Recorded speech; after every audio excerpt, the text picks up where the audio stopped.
حضرات، ایک مرتبہ پھر آپ سے گزارش ہے کہ ایک سورہ فاتحہ کی تلاوت کر کے میرے والد خطیب اکبر مولانا مرزا محمد اطہر صاحب قبلہ ان کی روح کو ایصال کریں۔ فاتحہ۔ اعوذ باللہ السمیع العلیم من الشیطان اللعین الرجیم، بسم اللہ الرحمن الرحیم، الحمد للہ رب العالمین، والصلاة والسلام علی سیدنا و نبینا و شفیعنا بالقاسم محمد صلوات و آلہ الطیبین الطاہرین المعصومین، ولعنۃ اللہ علی اعدائہم اجمعین من یومنا ھذا الی یوم الدین۔ اما بعد، فقط قال اللہ سبحانہ تبارک و تعالی فی کتابہ المبین وہو اصدق الصادقین۔ بسم اللہ الرحمن الرحیم، انما یرید اللہ لیذھب عنکم الرجس اہل البیت ویطہرکم تطہیرا۔ صلوات بھیجیں محمد آل محمد۔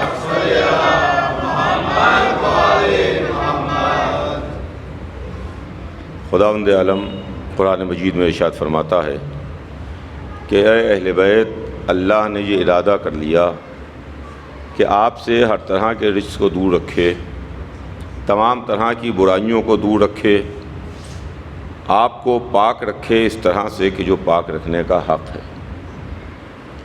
عزیزان گرامی، کل اس آیہ مبارکہ کے ذیل میں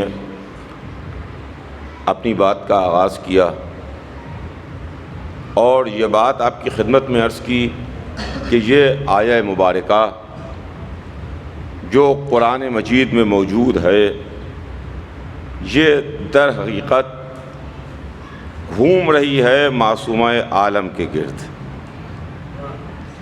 اور اس کے مصداق اہل بیت رسول ہیں، جن سے اللہ نے وعدہ کیا ہے کہ نجاستیں دور رہیں گی، برائیاں دور رہیں گی، رجس دور رہے گا، یہ پاک رہیں گے۔ اور یہ وعدہ کسی غیر کا وعدہ نہیں ہے، یہ وعدہ پروردگار ہے جس میں کوئی تبدیلی کا امکان نہیں ہے، جو وعدہ بدلنے والا نہیں ہے۔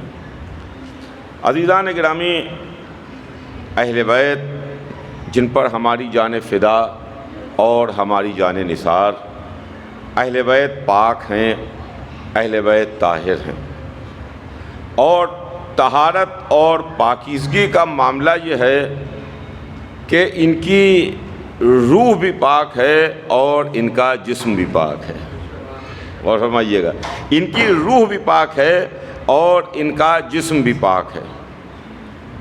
ہم پاک ہیں، ہم بھی پاک ہیں، مگر ہماری طہارت اور ہے، اہل بیت کی طہارت اور ہے۔ ہمارے معاملات اور ہیں، اہل بیت کے معاملات اور ہیں۔ ہم آج کتنے ہی بڑے عالم ہو جائیں، کتنے ہی بڑے VIP ہو جائیں، کتنے ہی بڑے پروفیسر ہو جائیں، کچھ ہو جائیں، مگر جب ہم دنیا میں آئے تھے تو ہم نجس تھے، اور جب دنیا سے جائیں گے تو ہم نجس ہوں گے۔ یہ دو کنارے ہیں عزیزان گرامی، ایک کنارہ وہ ہے جب ہم دنیا میں آئے ہیں، اور دوسرا کنارہ وہ ہے جب ہم دنیا سے جائیں گے۔ دونوں کناروں پر ہمارے نجاست ہے، اس کنارے پر بھی نجاست ہے، اس کنارے پر بھی نجاست ہے۔ جب ہم دنیا میں آئے تو ہم نجس پیدا ہوئے، اور جب دنیا سے جائیں گے تب ہم نجس ہو جائیں گے۔ آج ہمیں بڑا غرور ہے اپنی طاقت پر، ہمیں بڑا غرور ہے اپنے اوپر۔ کوئی کام ارے صاحب ہم انجام دے لیں گے، کوئی کام بڑے سے بڑا ہو ہم انجام دے لیں گے۔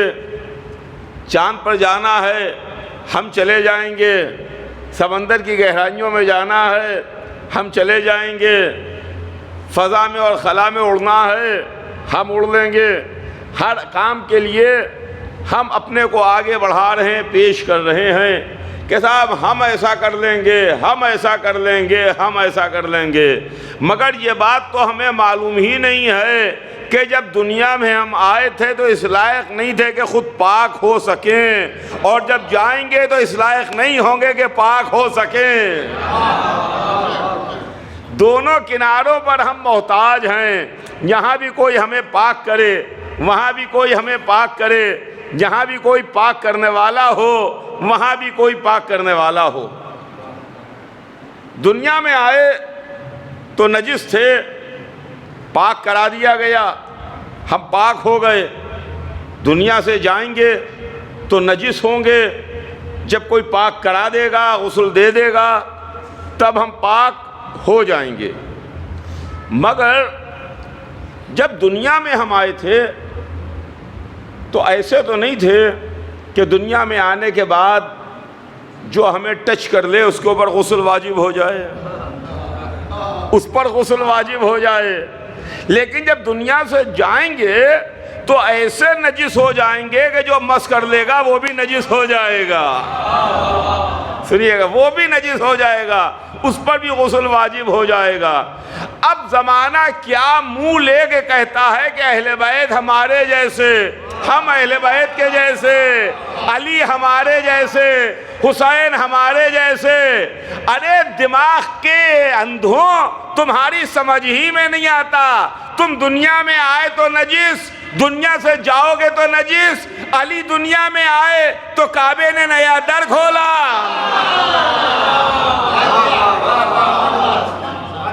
کعبے میں ولادت ہے، دنیا میں آئے تو وہ گھر جو اللہ کا گھر ہے، بیت اللہ ہے، اس گھر میں پیدا ہوئے۔ اور جب حسین دنیا سے جا رہے تھے، جس خاک پر خون ٹپک گیا وہ خاک خاک پاک بن گئی۔ صلوات بھیج دے محمد آل محمد۔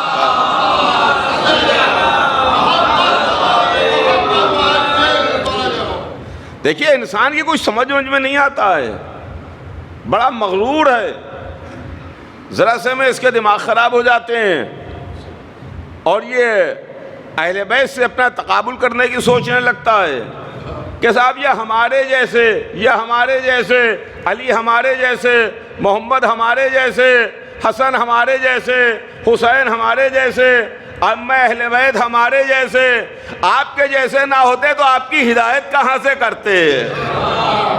آپ کے جیسے نہ ہوتے تو آپ کی ہدایت کہاں سے کرتے؟ آپ کی رہبری کیسے ہوتی؟ آپ کے جیسے نہیں ہیں، آپ جاہل ہیں، وہ عالم ہیں۔ آپ جاہل ہیں، وہ عالم ہیں۔ آپ نجس ہیں، وہ پاک ہیں۔ آپ تعلیم سجدہ لینے والے ہیں، وہ تعلیم سجدہ دینے والے ہیں۔ ہم پڑھنے والے ہیں، وہ پڑھانے والے ہیں۔ ہمارا ان کا مقابلے ہی کیا؟ ہم تو خاک کے پتلے ہیں، وہ نور کا پیکر ہیں۔ ایک صلوات بھیج دے محمد آل محمد پر۔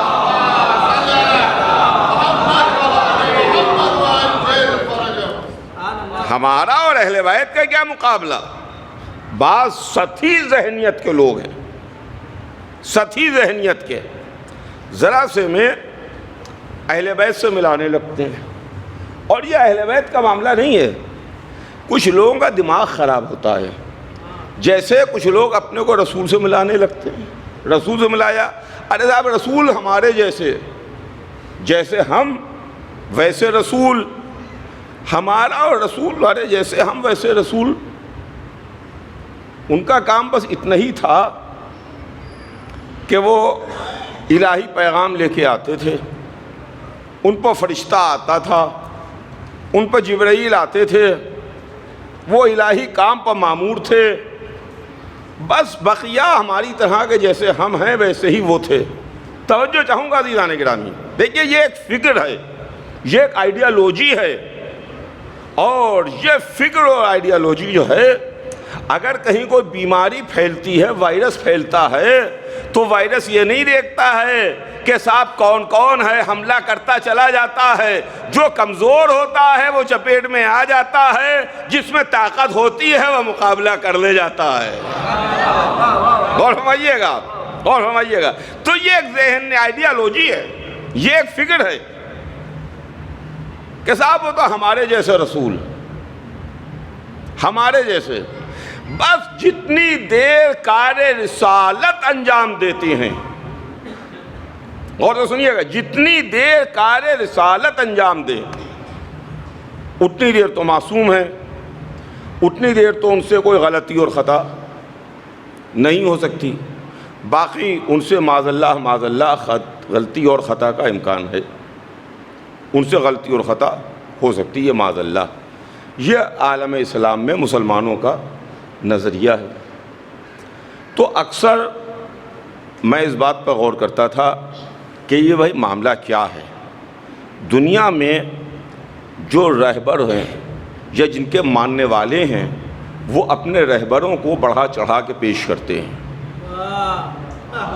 بڑھا چڑھا کے پیش کرتے ہیں۔ میں اسلام کی بات نہیں کرتا، دائرہ اسلام سے باہر نکل کے دوسرے مذاہب میں دیکھیے، آپ اپنے رہبر کو بڑھا چڑھا کے پیش کریں گے، جو اس لائق نہیں ہے اس کو اس لائق بھی بنانے کی کوشش کریں گے۔ جیسے مثال کے طور کے اوپر مثال ہے، اگر کوئی الٹا توا ہے تو بتائیں گے کہ جیسے چاند کا ٹکڑا چمک رہا ہے،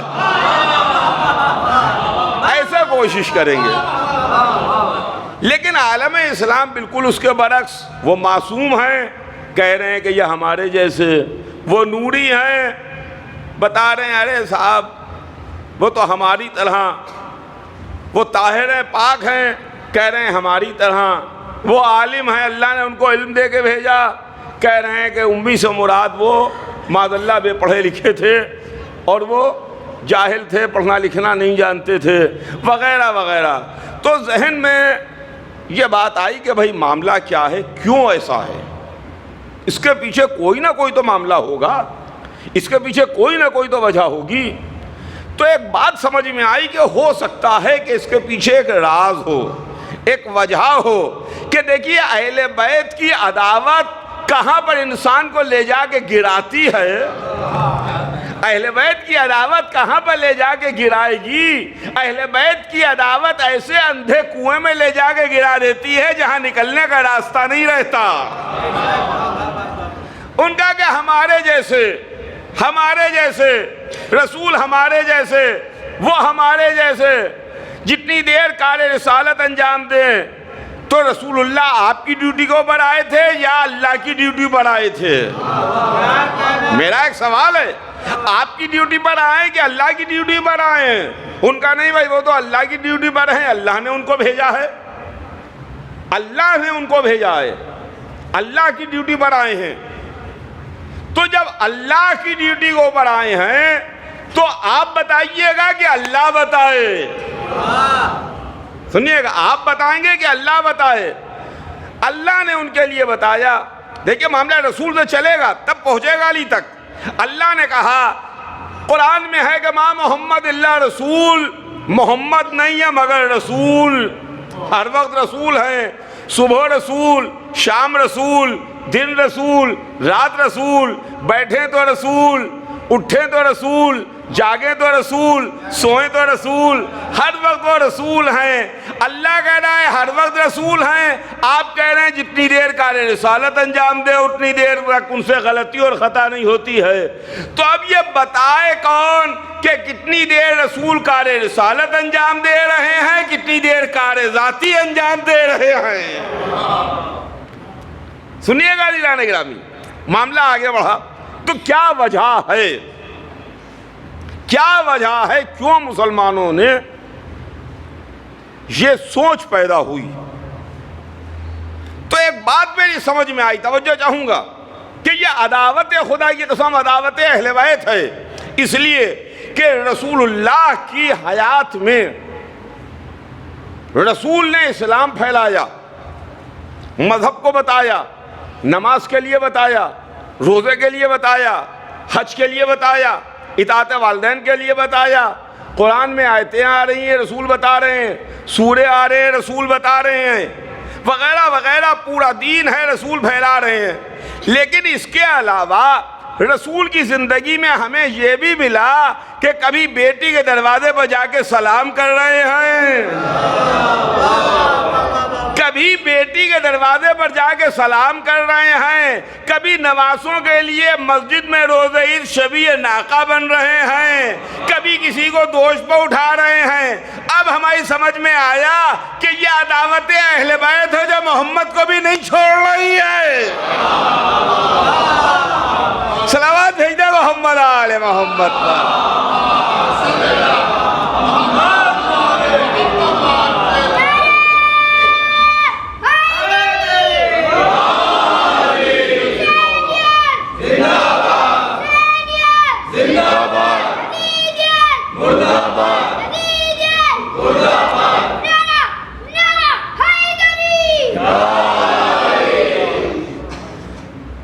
تو سلسلہ چلا، رسول ہمارے جیسے۔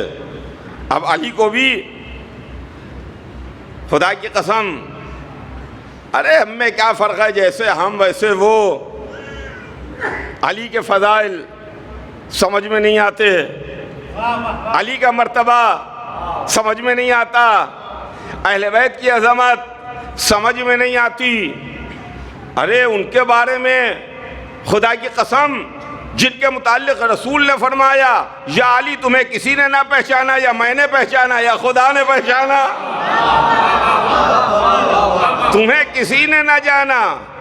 ارے تو پہچانیے تو صحیح کہ آپ کون ہیں اور علی کون ہیں، آپ کون ہیں، اہل بیت کون ہیں۔ آپ جاتے ہیں کعبے کے چکر لگانے کے لیے، کعبہ وہ ہے جو علی کے لیے در بناتا ہے۔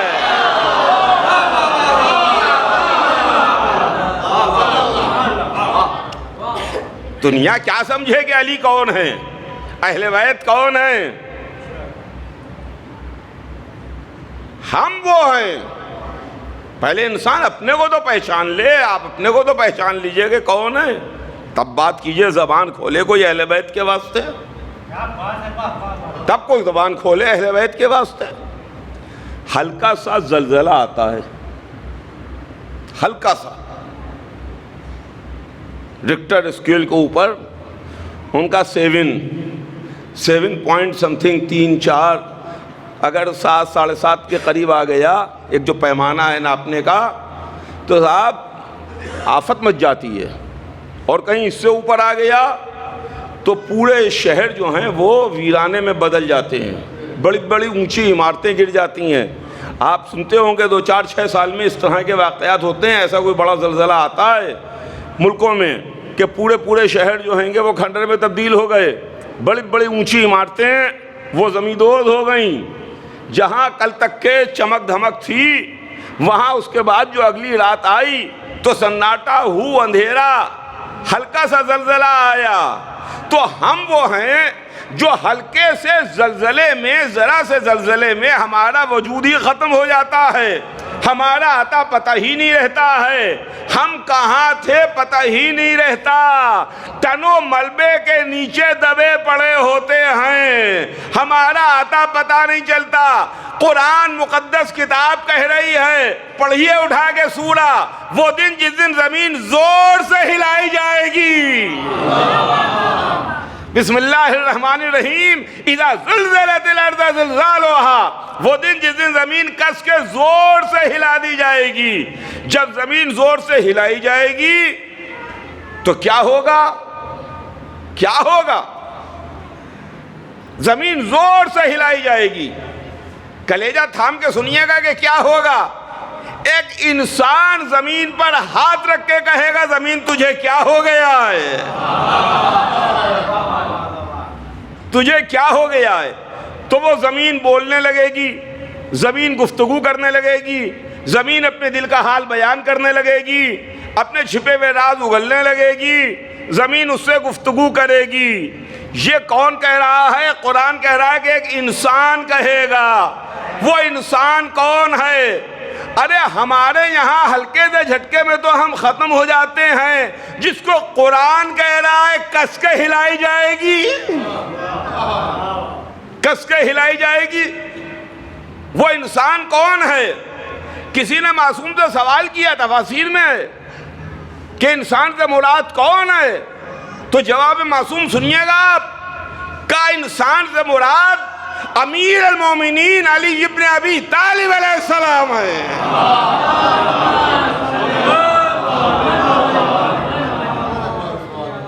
جو زمین سے سوال کریں گے کہ تجھے کیا ہو گیا ہے۔ اب ہمیں اپنی اوقات کو پتہ کر لینا چاہیے ہے۔ ہم وہ ہیں جو ملبے میں دب جاتے ہیں، علی وہ ہیں جو زمین سے گفتگو کرتے ہیں۔ اب آپ سمجھے علی کو ابو تراب کیوں کہتے ہیں؟ صلوات بھیج دے محمد آل محمد پر۔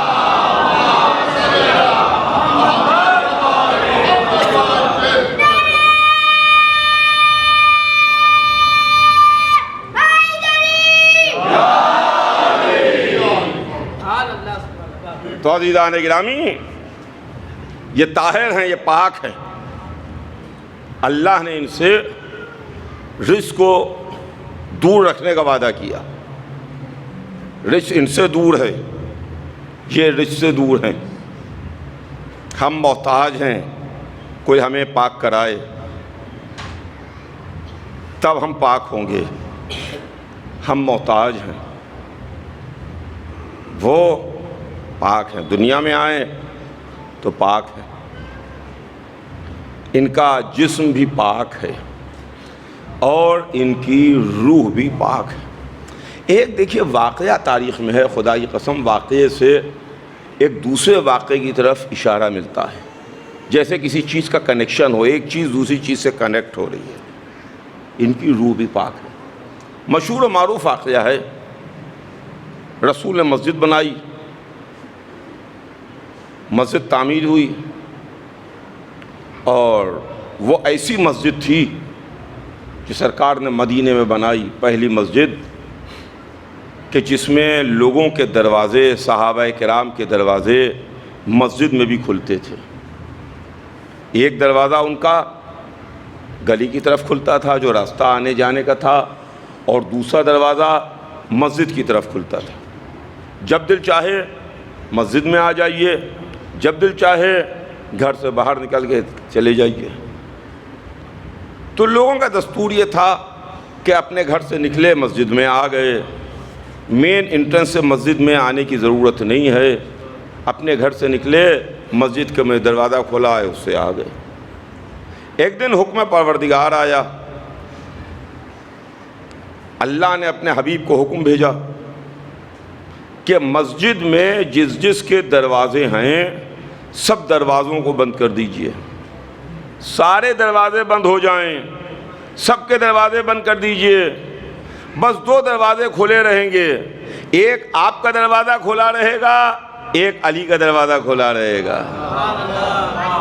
یہ دو دروازے کھلے رہیں گے، ایک آپ کا دروازہ اور ایک علی کا دروازہ۔ حضور سرور کائنات نے منبر پر آ کے حکم دیا کہ اللہ نے کہلوایا ہے سب اپنے اپنے دروازوں کو بند کر لو، حکم پروردگار ہے، سب نے اپنے دروازوں کو بند کر لیا۔ دو دروازے کھلے رہے، ایک رسول کا دروازہ، ایک علی کا دروازہ۔ تو عداوت علی کا شعلہ دہک رہا تھا، کلیجے میں علی کی عداوت، خدا کی قسم جس طریقے سے تندور سے آگ نکلتی ہے اس طریقے سے علی کی عداوت شعلے دے رہی ہے کہ ایک مرتبہ تاریخ لکھتی ہے کہ مسجد میں چیمگوئیاں ہونے لگیں، لوگ کہنے لگے کہ اللہ کے رسول نے اپنا دروازہ کھلا رکھا تو چلو ٹھیک ہے رسول ہیں، اور اپنے بھائی علی کا بھی دروازہ کھلا رکھا، اور سب ہمارے دروازے بند کروا دیے۔ انہوں نے اپنا دروازہ کھلا رکھا، علی کا دروازہ کھلا رکھا۔ تو جس پر اعتراض تھا وہ حضرت علی کے دروازے پر تھا کہ علی کا دروازہ کیوں کھلا ہوا ہے۔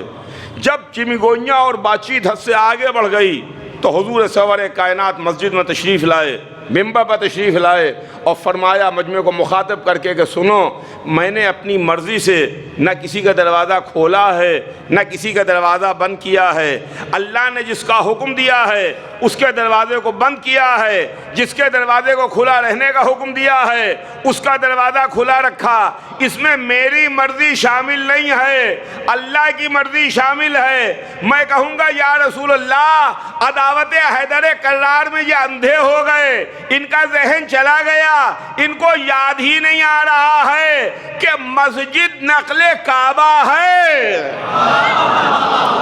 مسجد نقل کعبہ ہے۔ جب کعبے میں ان کے لیے نیا در بن گیا تو مسجد میں بند کہاں سے ہو جائے گا؟ صلوات بھیجتے محمد آل محمد پر۔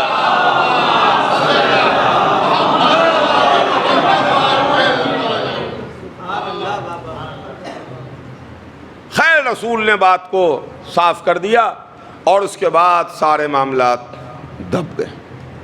لیکن یہاں پر قابل غور بات یہ ہے، تمام تاریخیں لکھتی ہیں کہ رسول اللہ نے اوروں کے دروازے بند کرائے، دروازے بند کرائے، علی کا دروازہ کھلا رکھا، اپنا دروازہ کھلا رکھا۔ اس سے ایک بات پتہ چلتی ہے کہ علی کے گھر میں دروازہ تھا، علی کے گھر میں دروازہ تھا۔ ایسا نہیں ہے کہ علی کے گھر کا وہ حصہ جو مسجد میں کھلتا ہو اس میں تو دروازہ لگا ہوا تھا، جو باہر گلی میں کھلتا ہے اس میں ٹاٹ کا پردہ پڑا ہوا تھا۔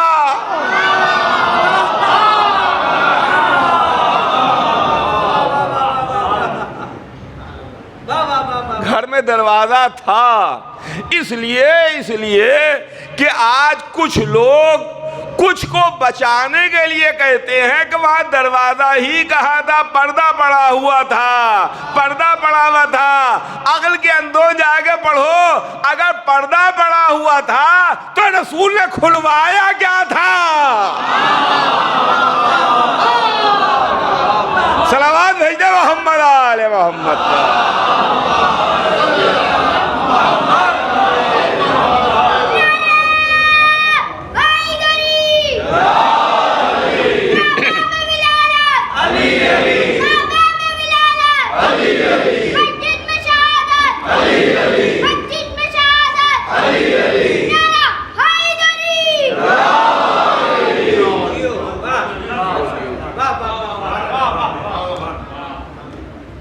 یہ علی کا در ہے، فاطمہ زہرا کی چوکھٹ ہے۔ یہاں حضور سرور کائنات آگے ٹھہر کے سلام کرتے ہیں،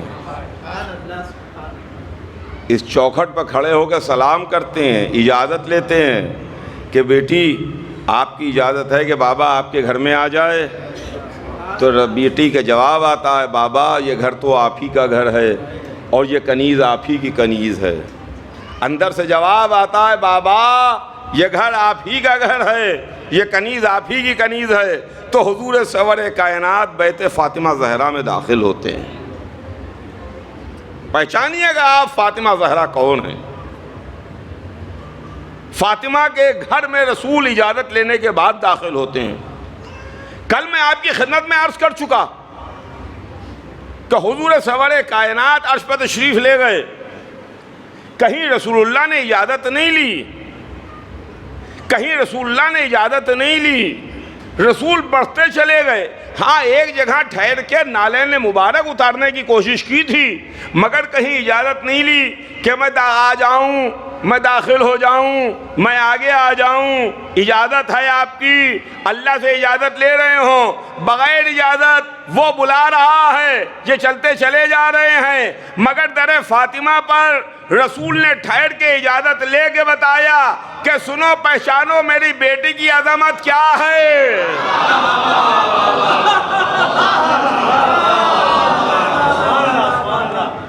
فاطمہ تو فاطمہ ہیں، فاطمہ ہیں۔ پہلے در فاطمہ زہرا کو سمجھو، اس کے بعد فاطمہ کو سمجھنا۔ مجھ کو دیکھو میں کون ہوں، میں سردار انبیاء ہوں، میں کعبہ قوسین کی منزلوں تک یوں ہی چلا جاتا ہوں، در فاطمہ پر ٹھہر کے رک کے سلام کر کے اجازت لے کے بتاتا ہوں کہ پہچانو کعبہ قوسین کی منزل اور ہے، در فاطمہ اور ہے، وہاں محمد چلا جاتا ہے، یہاں ٹھہر جاتا ہے۔ ایک صلوات بھیج دے محمد آل محمد پر۔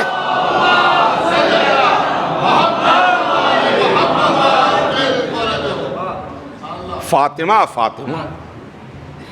اور پھر جب یہ بیٹی دنیا میں تشریف لائیں تو حضور سرور کائنات نے ان کا نام فاطمہ رکھا، نام نامی اسم گرامی فاطمہ رکھا۔ اس گھر میں نام رسول رکھتے تھے، سب کے نام رسول کے رکھے ہوئے ہیں۔ مولا علی کا نام رسول نے علی رکھا، مگر دیکھیے اس گھر کا دستور ہے، گھرانے کی تہذیب ہوتی ہے، یہاں کسی بڑے پر سبقت نہیں کی جاتی ہے۔ ایسا نہیں ہوا کبھی کہ اس گھر میں جب بچے پیدا ہوئے، امام حسن امام حسین علیہ السلام یا جناب زینب ام کلثوم کی ولادت ہوئی تو مولا علی یا جناب فاطمہ زہرا نے نام رکھ لیے ہوں۔ ان بچوں کے نام رسول نے رکھے، بڑے پر کیسے سبقت کر لیں؟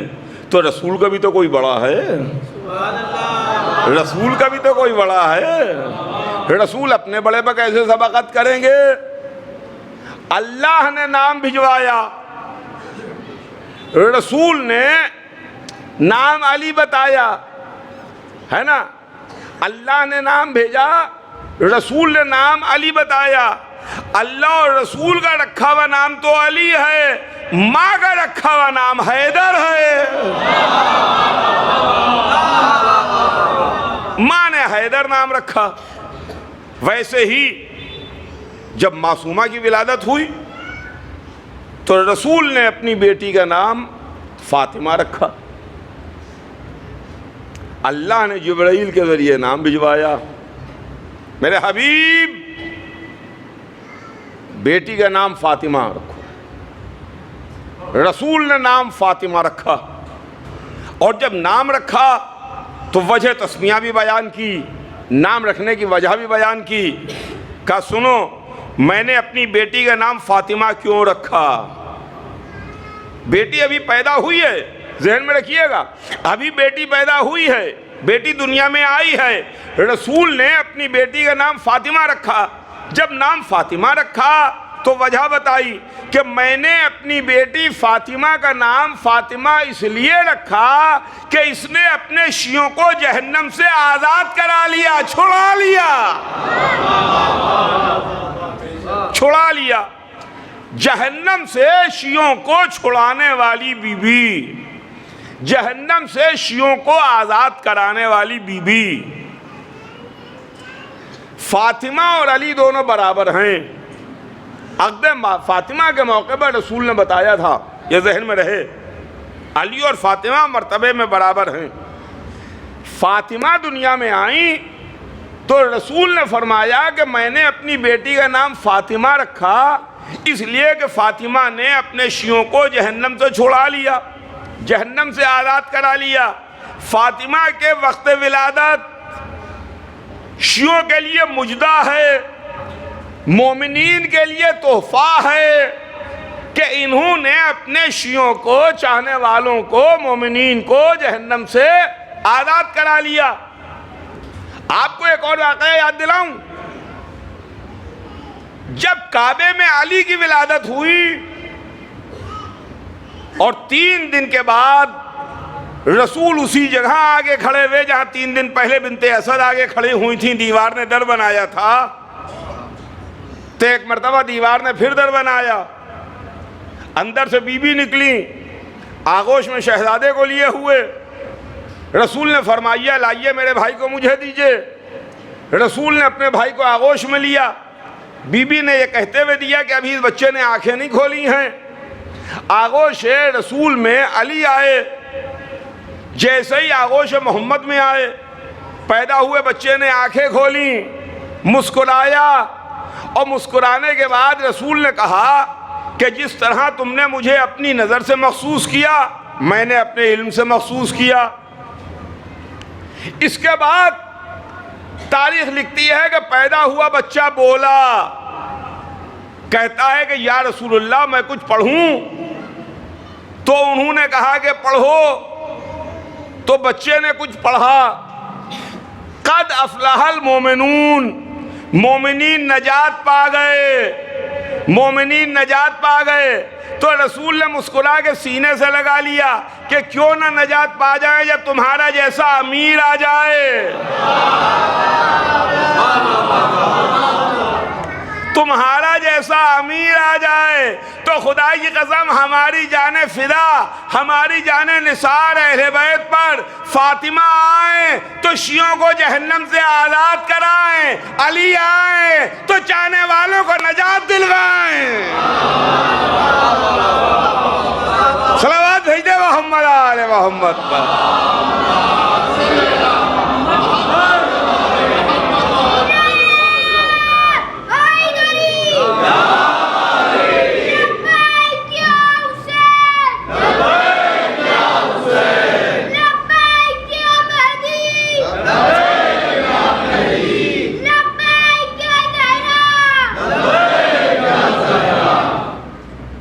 ایک اور صلوات بھیج دیں محمد آل محمد۔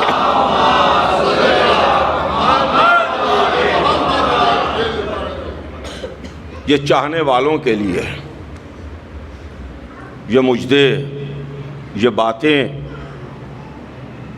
یہ وعدے سب چاہنے والوں کے لیے، شیعوں کے لیے، مومنین کے لیے، جن کے دلوں میں ان سے محبت ہے، جن کے دل ان کی محبت سے سرشار رہتے ہیں، یہ سب کے سب انہی کے واسطے ہے۔ اب دنیا میں ہم کو آزاد چھوڑ دیا گیا، دنیا ایک آزاد جگہ ہے، دنیا میں ہم کو آزاد چھوڑ دیا گیا کہ ہم یا دنیا میں ان کے دوست بن کے زندگی گزاریں یا ان کے دشمن بن کے زندگی گزاریں۔ دنیا میں زندگی چند روزہ ہے، چند روز کے لیے ان سے عداوت رکھیں یا ان سے محبت کر کے ہمیشہ ہمیشہ کی حیات مول لے لیں،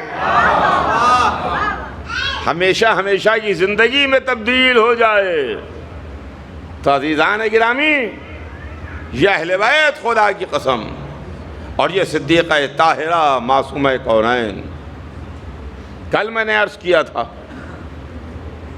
کہ بات صدیقہ کے گرد گھومتی رہے گی، معصومہ کے گرد گھومتی رہے گی، اس لیے کہ یہ جو دن ہیں، یہ جو پورا یہاں سے وہاں تک جو مجالس ہیں، یہ منسوب ہیں اس بی بی کی طرف جو بی بی بڑی معصومہ بی بی ہیں، جو بی بی بڑی مظلومہ بی بی ہیں۔ اس لیے کہ زمانے نے فاطمہ کے ساتھ انصاف نہیں کیا، زمانے نے فاطمہ زہرا کو پہچانا نہیں۔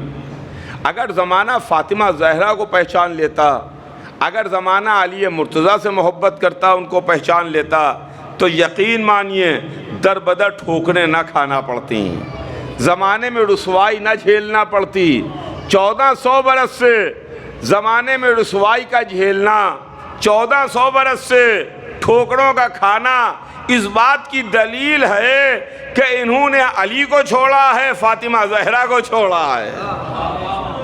اور پھر ہم میں اور غیروں کے اندر دیکھیے فرق یہ ہے کہ ہم ہمیشہ کمزور رہے، ہماری تاریخ یہ ہے کہ ہم ہمیشہ کمزور رہے، طاقت بھی ہمارے پاس نہیں رہی، حکومت ہمارے پاس نہیں رہی، سلطنت ہمارے پاس نہیں رہی، اقتدار ہمارے پاس نہیں رہا، قلم ہمارے پاس نہیں رہے، مورخ ہمارے پاس نہیں رہے، لشکر ہمارے پاس نہیں رہے، حکومت سلطنتیں ہمارے پاس نہیں رہیں، کچھ بھی ہمارے پاس نہیں رہا، نہ راوی رہے، نہ محدث رہے، کوئی بھی ہمارے پاس نہیں رہا۔ اور جو ہمارا مخالف ہے اس کے پاس سب کچھ ہے، حکومت بھی ان کے پاس، دولت بھی ان کے پاس، طاقت بھی ان کے پاس، قلم بھی ان کے پاس، مورخ بھی ان کے پاس، محدث بھی ان کے پاس، تاریخ لکھنے والے بھی ان کے پاس، ہر شے ان کے پاس، خزانے بھی ان کے پاس، سب کچھ ان کے پاس۔ ہمارے پاس کچھ نہیں۔ لیکن جب ہمارے پاس کچھ نہیں رہا اور ہم کو قید کیا گیا، ہماری خون سے گارے بنا کے دیواریں اونچی کی گئیں، ہم کو قید خانوں میں ڈالا گیا، ہمیں قتل کیا گیا، ہماری اولادوں کو قتل کیا گیا، ہمارے گھروں کو جلایا گیا، ہمیں لوٹا گیا، تو چاہیے تو یہ تھا کہ ہم تباہ ہو جاتے، ہم ختم ہو جاتے، ہمارا وجود نہ رہتا۔ ہم تو مائنارٹی میں بہت تھوڑے سے، لیکن کیا بتائیں، یہ بھی 1400 برس سے تاریخ دیکھ رہی ہے کہ ہم ہیں کہ زمانے سے ٹکر لیے ہوئے ہیں، زمانہ ہمیں مٹا نہیں پا رہا ہے، زمانہ ہمیں ختم نہیں کر پا رہا ہے۔ اچھا، ایک تو زمانہ ہمیں ختم نہیں کر پا رہا ہے، وہ دور گزر گئے جو بنی امیہ کا دور تھا، وہ دور گزر گیا جو بنی عباس کا دور تھا، وہ دور گزر گئے جو ترک و تاتار مغل سلاطین کے ادوار تھے، وہ تو سب دور گزر گئے۔ الحمدللہ ہم ہر دور میں مقابلہ کرتے ہوئے خیریت کے ساتھ آگے بڑھ گئے۔ جیسے ابھی چند برس پہلے کرونا کی بیماری چل رہی تھی، اچھے لپیٹ میں آ رہے تھے، کہا بھئی جو انٹرنل مضبوط ہے وہ وائرس کو پچھاڑ کے زندہ رہ گیا، زندہ رہ گیا۔ ہمارے دل میں چونکہ اہل بیت کی محبت ہے، لہذا مرنے کے بعد بھی ہم زندہ رہے۔ صلوات بھیج دے محمد آل محمد پر۔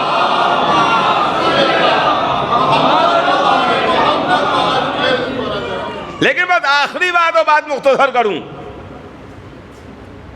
سنیے گا، ہمارے اوپر تمام الزامات ہیں کہ ہم ایسے اور ہم ویسے، اور ہم اقلیت میں اور ہم مائنارٹی میں، اور ہمارے اوپر الزامات بھی ہیں کہ صاحب یہ کافر ہیں اور یہ بے دین ہیں اور ایسے ہیں ویسے ہیں۔ تمام وہ جو الزامات ہیں جو لگائے جاتے ہیں ان کو دہرانا نہیں ہے، جو صبح سے شام تک۔ اور پھر ایک ایسا کارخانہ ہے جو صرف 2 مہینے 8 دن کے لیے کھلتا ہے۔ محرم شروع ہونے سے پہلے 2-4 دن پہلے فیکٹری کھل جاتی ہے جس میں کفر کے فتوے ڈھلتے ہیں، اور ایام اعیاد تمام ہوتے وہ کارخانہ بند کر دیا جاتا ہے۔ محرم بھر فتوے آتے ہیں، علم دیکھنا، تعزیہ دیکھنا، تابوت دیکھنا حرام ہے، کالے کپڑے بدعت ہیں، سبیل کا پانی بدعت ہے، یہ کافر ہیں، یہ بے دین ہیں، یہ ایسے ہیں، وہ ویسے ہیں۔ تو ایک طرف ہمارے خلاف ہے معاملہ، ہم بے دین ہیں، ہم کافر ہیں، ہم اہل بیت کو مانتے ہیں، ہم علی ابن ابی طالب علیہ السلام کو مانتے ہیں، ہم ان کو معصوم مانتے ہیں، وغیرہ وغیرہ جو ہمارے نظریے اور عقیدے ہیں۔ تو اگر کوئی ایسا ہے تو اس کو اس کے حال پر چھوڑ دیجئے، اس کو اس کے حال پر چھوڑ دیجئے۔ آپ کو فکر کیا ہے؟ جہنم میں جائیں گے تو ہم جائیں گے نا، آپ کا ہاتھ پکڑ کے تھوڑی لے کر کے جا رہے ہیں، آپ کا جہاں دل چاہے چلے جائیے۔ بے دین ہیں تو ہم بے دین ہوئے نا، آپ کو کہے کی پریشانی ہے؟ کیا ہمارے علاوہ دنیا میں کوئی ایسے لوگ نہیں ہیں جو بے دین نہ ہوں؟ آپ کو کہے کی پریشانی ہے؟ تو سب کچھ ایک طرف تو یہ سارے معاملات ہیں، غور فرمائیے گا، ایک طرف تو یہ سارے معاملات ہیں کہ ہم بے دین ہیں اور کافر ہیں اور ایسے ہیں ویسے ہیں، مشرک ہیں اور اماموں کو معصوم مانتے ہیں وغیرہ وغیرہ، اور دوسری طرف سکے کا دوسرا رخ یہ ہے کہ ہم سے کہا جاتا ہے کہ صاحب آپ یہ نہیں مانتے، آپ وہ نہیں مانتے، آپ ان کو نہیں مانتے، آپ ان کو نہیں مانتے، آپ رسول کی فلاں زوجہ کو نہیں مانتے، آپ فلاں صحابی کو نہیں مانتے، آپ یہ نہیں مانتے، آپ وہ نہیں مانتے، یعنی جو ہم نہیں مانتے ہیں اس کو ماننے کی ضد ہے۔ سنیے گا، اس کو ماننے کی ضد ہے کہ آپ غدیر کو مانتے ہیں، بعد رسول جو عمل انجام دیا گیا اسے نہیں مانتے، اسے نہیں مانتے، آپ حکومتوں کو نہیں مانتے، آپ سلطنتوں کو نہیں مانتے۔ بھیا معاملہ یہ ہے کہ ہم مشرک ہیں، ہم بے دین ہیں، ہم ملحد ہیں، ہم کافر ہیں، ہمارے اوپر سارے الزامات ہیں، مگر معاملہ یہ ہے کہ دل سے عالم اسلام یہ بات مانتا ہے کہ جب تک کہ کسی معاملے میں ہماری رضامندی کی مہر نہیں لگے گی معاملہ پاس نہیں ہوگا۔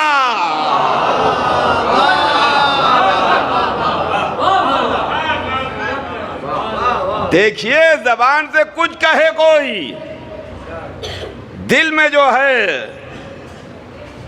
اگر ہم کافر ہیں تو ہم مانے نہ مانے کیا ہے، مشرک ہے، بے دین ہیں، مانے نہ ماننے کیا ہے۔ آپ یہ نہیں مانتے، آپ وہ نہیں مانتے، آپ وہ نہیں مانتے، 10 چیزیں ہیں۔ آپ ازواج کو نہیں مانتے، آپ اصحاب کو نہیں مانتے، آپ خلافت کو نہیں مانتے۔ معاملہ یہ ہے کہ جب تک ہم نہیں مانیں گے تب تک کہ اس کے اوپر دستخط نہیں ہوں گے، اس لیے کہ ہم علی کے غلام ہیں۔ علی کا غلام نہیں مانے گا تب تک کہ اس کو پروانہ نہ ملے گا۔ صلوات بھیج دے محمد آل محمد۔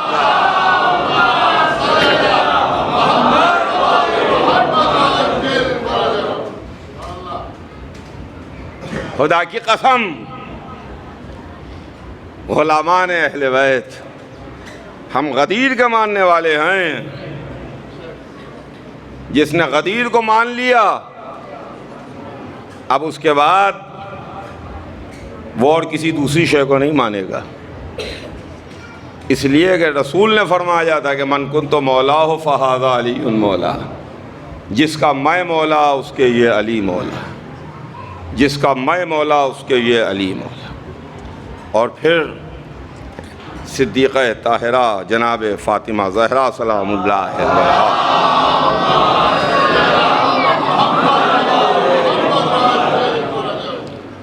انشاءاللہ موقع ملا تو عرض کروں گا کسی مجلس میں کہ جو دربار خلافت میں تشریف لائیں تھی، بی بی کو باغ وغیرہ کی ضرورت نہیں تھی، اپنے شوہر کے حق کو ثابت کرنے کے واسطے فاطمہ زہرا تشریف لائی تھی۔ لیکن افسوس تو اسی کا ہے کہ امت نے فاطمہ زہرا کو چین سے جینے نہ دیا۔ فاطمہ زہرا کا مرثیہ تاریخ کے سینے میں محفوظ ہے۔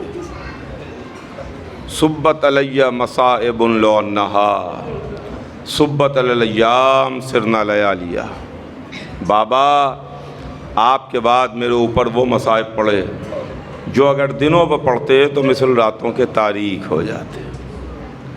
فاطمہ زہرا اور جناب فاطمہ زہرا کی پوتی جناب سکینہ، یہ دادی اور پوتی کا ملتا جلتا انداز ہے۔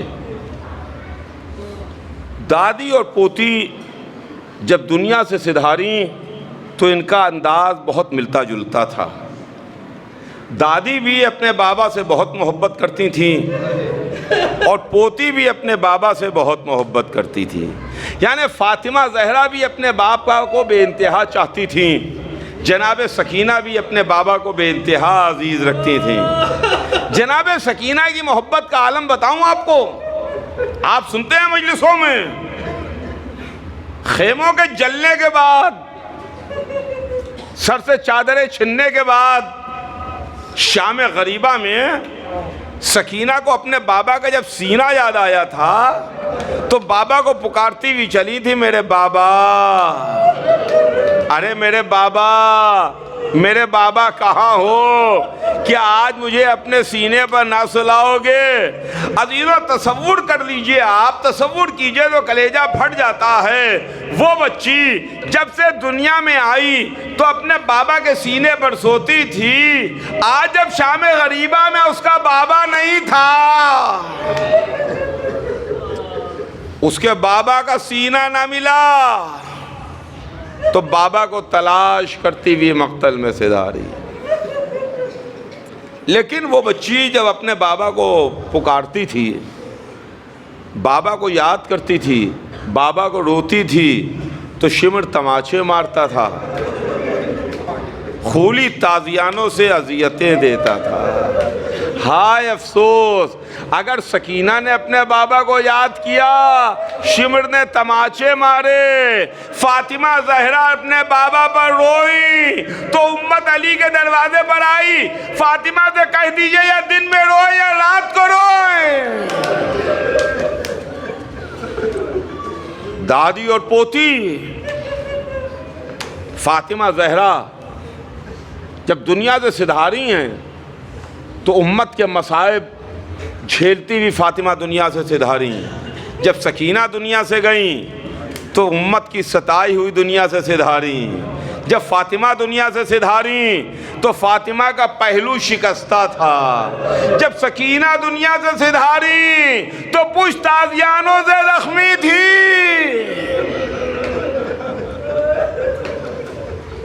جب فاطمہ زہرا دنیا سے سدھاری تو اپنے بابا کو آخری بار خواب میں دیکھا تھا کہ رسول آئے ہیں، فرما رہے ہیں فاطمہ میں تمہیں لینے کے لیے آیا ہوں، فاطمہ تم میرے ساتھ چلی چلو۔ تو فاطمہ خواب سے بیدار ہوئیں، گریہ کرنے لگیں، ارے میرے بابا آئے تھے، کہہ رہے تھے فاطمہ میں تمہیں لینے کے لیے آیا ہوں۔ جب سکینہ دنیا سے سدھاری تو خواب میں اپنے بابا کو دیکھا کہ علی مرتضیٰ آئے، حسن حسین آئے ہیں اور کہہ رہے ہیں سکینہ میں تمہیں لینے کے لیے آیا ہوں، اے سکینہ میرے ساتھ چلی چلو۔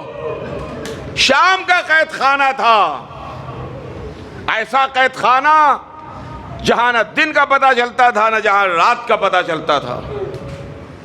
ایسے قید خانے میں سکینہ تڑپتی تھی، اپنی پھوپھی سے سوال کرتی تھی، پھوپھی اماں کیا ہم بھی کبھی مدینے جائیں گے؟ پھوپھی اماں کیا ہمیں بھی کبھی مدینے جانا نصیب ہوگا؟ یقیناً زینب سمجھاتی ہوں گی، زینب دلاسا دیتی ہوں گی، زینب آس بندھاتی ہوں گی، بیٹی ایک دن ہم رہا ہوں گے، ایک دن ہم آزاد ہوں گے، ایک دن اس قید خانے سے نجات ملے گی۔ لیکن کیا پتا تھا کہ سکینہ ظلم یزید پر مہر بن کے شام کے قید خانے میں آرام کریں گی۔ عزیزوں، دادی کا ماتم ہے، پوتی کا ذکر ہے، بس دو جملے عرض کر دوں بات تمام ہو جائے۔ فاطمہ کی بیٹی، فاطمہ کی پوتی، ہائے فاطمہ آپ کا باغ لٹ گیا، ہائے زہرا اے بی بی تشریف لائیے، چاہنے والے پرسہ دینے کے لیے حاضر ہیں۔ جناب سکینہ ایک دن بہت بے چین تھی، شام سے جناب سکینہ کو چین نہیں آ رہا تھا، بے قرار تھیں، اپنے بابا کو یاد کر رہی تھیں، بیویاں تسلی دیتی تھیں، پھوپھی دلاسا دیتی تھی، ماں کلیجے سے لگاتی تھیں، مگر سکینہ کو چین نہیں آ رہا تھا۔ اسی بے قراری کے عالم میں بچی کی آنکھ لگ گئی، سکینہ سو گئی۔ تھوڑی دیر میں بچی روتی بھی اٹھی اور کہتی ہے کہ پھوپھی اماں میرے بابا آئے تھے، کہاں چلے گئے؟ پھوپھی اماں میرے بابا تو مجھے لینے آئے تھے، کہہ رہے تھے سکینہ میں تمہیں لینے کے لیے آیا ہوں۔ سیدانیہ سمجھ گئیں، سکینہ نے خواب میں حسین کو دیکھا ہے۔ ابھی تک سکینہ رو رہی تھیں، اب قید خانے سے سیدانیوں کے گریے کی آوازیں بلند تھیں، واہ حسینہ، واہ مظلومہ کی صدائیں بلند تھیں۔ یہ آوازیں قصر یزید سے جا کے ٹکرائیں۔ اس نے پوچھوایا کہ قیدی کیوں رو رہے ہیں؟ تو جواب یہ دیا گیا کہ حسین کی یتیمہ نے خواب میں حسین کو دیکھا ہے، سکینہ نے خواب میں حسین کو دیکھا ہے۔ لیجئے، خدا وہ وقت کسی پر نہ لائے جو سکینہ پر آیا، خدا وہ وقت کسی پر نہ لائے جو سیدانیوں پر آیا۔ تسلی کے لیے باپ کا کٹا ہوا سر بھیجا گیا۔ آدھی رات کو قید خانے کا بھاری قفل کھلا، دروازہ کھولا گیا، آگے آگے جلتی ہوئی شمیں، پیچھے پیچھے خان میں سر حسین، شمیں رکھی گئیں، خان اتارا گیا، بچی آگے بڑھی، خان پر سے کپڑا ہٹایا، اب جو دیکھا تو بابا کا کٹا ہوا سر تھا۔ جلدی سے آگے بڑھ گئے، سر کو گود میں اٹھا لیا، منہ پر منہ رکھ دیا، ارے میرے بابا، ارے میرے بابا، ارے میرے بابا۔ آپ کے بعد شمر نے تماچے مارے، آپ کے بعد کانوں سے گوشوارے چھینے گئے، آپ کے بعد سروں سے چادریں چھینی گئیں، آپ کے بعد دیار بدیار پھرایا گیا۔ بچی بیان کر رہی تھی، بچی رو رہی تھی، بچی شکوے اور شکایتیں کر رہی تھی۔ ایسے عالم میں سکینہ کی آواز دھیرے دھیرے آہستہ آہستہ خاموش ہو گئی۔ اب سکینہ کی کوئی آواز نہیں ہے۔ اتنے میں سید سجاد اٹھے، چاہا کہ بہن سے بابا کے سر کو الگ کر لے۔ اب جو بہن کے جسم پر ہاتھ رکھا تو تڑپ کے کہا پھوپھی اماں غضب ہو گیا، اے پھوپھی اماں غضب ہو گیا۔ سکینہ بھی ہمیشہ کے لیے بابا کے ساتھ چلی گئیں۔ اب قید خانے میں منظر عجیب تھا۔ ایک طرف سیدانیہ گردن جھکائے بیٹھی تھیں، ایک طرف سید سجاد تھے، ہاتھوں میں ہتکڑیاں، پاؤں میں بیڑیاں، گلے میں خاردار توق۔ ننھی بچی کی میت رکھی ہے، سر حسین رکھا ہوا ہے۔ وہ بچی جس کے رخسار نیلگوں تھے، کرتا جسم سے چپکا ہوا تھا، ابھی تک واہ حسینہ کی صدائیں بلند تھی، اب واہ حسینہ کے ساتھ واہ سکینہ کی آوازیں بھی آ رہی تھیں۔ حسین پر رونے والی سکینہ ہمیشہ کے لیے سدھار گئی۔ واہ سکینہ، واہ حسینہ کی صدائیں۔ السلام علیکم ائمة الہدی ورحمۃ اللہ وبرکاتہ۔ استودعکم اللہ وأقرأ عليكم السلام۔ آمنا بالله وبالرسول وبما جئتم به ودللتم عليه، اللهم فاكتبنا مع الشاهدين۔ اللهم صل على محمد وآل محمد، اللهم صل على محمد وآل